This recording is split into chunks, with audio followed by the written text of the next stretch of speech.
திருவாரூர் அருகே தாவேக தலைவர் விஜயின் பரப்புரை பயணத்துக்கு இடையே சாலையோர கால்வாயில் தனியார் தொலைக்காட்சியின் கார் ஒருபுறம் சாய்ந்து விபத்தில் சிக்கியது. இதுபற்றிய தகவல்களை தருவதற்காக செய்தியாளர் சமய மணிவண்ணன் இணைகிறார். சமய மணிவண்ணன், காரில் பயணித்த யாருக்காவது காயம் ஏற்பட்டிருக்கிறதா? விவரங்கள். வணக்கம்.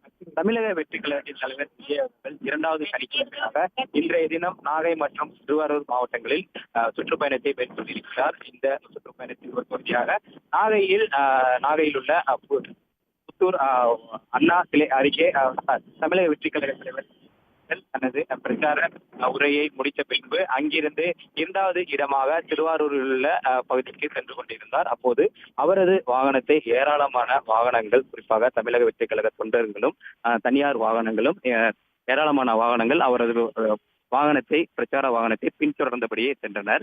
நாகையிலிருந்து திருவாரூர் செல்லும் வழியில் இந்த மாதிரி தமிழக வெற்றி கழக தலைவர் விஜய் அவர்களின் வாகனத்தை பின்தொடர்ந்து சென்ற போது தனியார் தொலைக்காட்சி நிறுவனத்தின் வாகனம் ஒன்று கட்டுப்பாட்டை இழந்து சாலையோர கால்வாயில் ஒரு புறம் முழுவதுமாக இறங்கியது.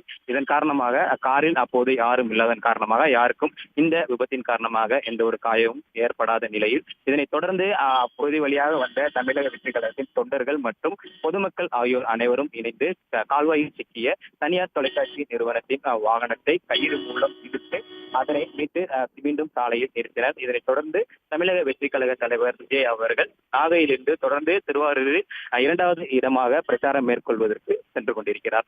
உடனுக்குடன் செய்திகளை தெரிந்து கொள்ள சன் நியூஸ் பெல் ஐகானை கிளிக் பண்ணுங்க.